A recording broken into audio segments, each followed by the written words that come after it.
एक बार प्रेम से बोलिए शंकर भगवान की जय। हर हर महादेव। दोस्तों, यदि आप मकर राशि के जातक हैं तो ये वीडियो आपके लिए बहुत ही लाभदायक होने वाला है। दोस्तों, वीडियो में बने रहिएगा। आपको इस वीडियो में वो सारी जानकारी बताएंगे जिससे आपके जिंदगी में धीरे धीरे खुशहाली आ जाएगी। दोस्तों, इस राशि के लोगों के सौभाग्य को बढ़ाएंगे बृहस्पति देव। नौकरी की चिंता भी दूर होगी, यानी कि मकर राशि वालों पर इन दिनों बृहस्पति भगवान बहुत ही ज्यादा प्रसन्न हैं। इसलिए यदि आप मकर राशि के जातक हैं तो आप कमेंट में हर हर महादेव लिख दीजिए और हमारे चैनल को सब्सक्राइब अवश्य ही कर दीजिए। देवगुरु बृहस्पति के आने से हर आयामों में वजन बढ़ेगा। ऐसे में मकर राशि वालों के लिए शुभ ही शुभ होता नजर आ रहा है। जिन कन्याओं के विवाह में विलंब हो रहा है वह कुछ छोटे उपायों को कर एक अच्छा जीवन साथी पा सकती हैं। सौभाग्य का पूर्ण रूप से आपको साथ मिलेगा। नौकरी को लेकर चिंता दूर होगी और उन्नति को पाने के लिए निसंदेह तेजी के साथ दौड़ भी लगानी पड़ेगी। पिछले समय आपने जो भी कठोर मेहनत की थी उसका परिणाम स्वरूप सकारात्मक फल मिलेगा, जो कि लाभ के रूप में होगा।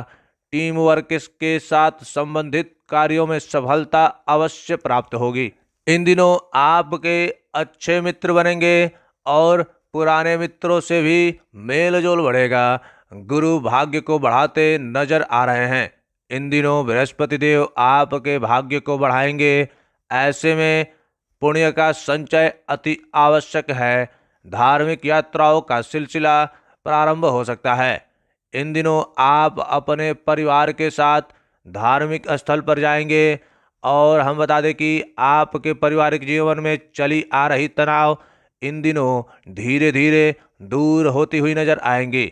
दोस्तों, यदि आपने उधार किसी का लिया है तो उसे अभी तक नहीं लौटाया है तो उसे वापस करने का समय आ गया है, क्योंकि कहीं ना कहीं छवि को यह डेंट मारने का काम कर रही है।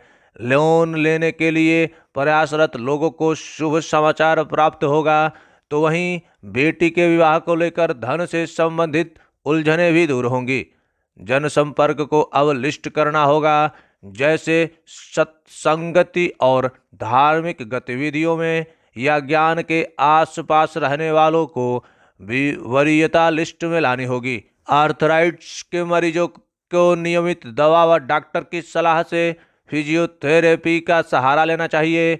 वर्तमान समय में लापरवाही के चलते आपकी समस्याएं बढ़ सकती हैं। दोस्तों, धार्मिक कार्यों में डोनेशन देना चाहिए।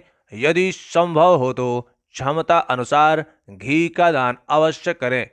छोटे भाई बहन यदि विवाह योग्य हैं तो उनका विवाह तय हो सकता है, और जो अभी तक कुछ कोर्स या पढ़ाई कर रहे हैं तो उनके ज्ञान में बढ़ोतरी होगी और अच्छे परिणाम भी प्राप्त होंगे। जीवन साथी के साथ तालमेल अच्छा नजर आएगा, लेकिन ध्यान रहे कि अहंकार की लड़ाई ना हो, क्योंकि अहंकार बड़े से बड़ा प्यार को खा जाता है। इसलिए आप दोनों के बीच में यदि लड़ाई हो भी रही है तो किसी एक पक्ष के लोगों को झुकने की जरूरत है।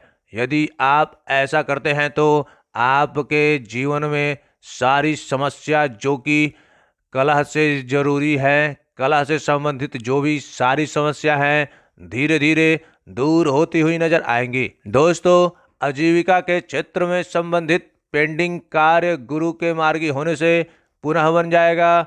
बड़े भाई का सम्मान बढ़ेगा। साथ ही उनके दिए गए महत्वपूर्ण सुझावों को अनदेखा ना करें, नहीं तो आगे चल के आपको परेशानी का सामना करना पड़ सकता है। दोस्तों, यदि बहुत समय से आपके घर में किसी कन्या का विवाह नहीं हो रहा है तो उनके लिए यह उपाय एक बेहतरीन हो सकता है। वो उपाय यह है कि अविवाहित कन्या बृहस्पतिवार के दिन पीले वस्त्र और पीला चंदन का टीका लगाएं और पीली चीज के बने खाद्य पदार्थों का सेवन करें। यदि ऐसा करती हैं तो निश्चित ही उनके जीवन में चले आ रहे वर्षों से परेशानियां दूर होंगी। दोस्तों हम बता दें कि अविवाहित कन्या को लगातार 7 बृहस्पतिवार इस उपाय को करना है। निश्चित ही आपका काम बन जाएगा।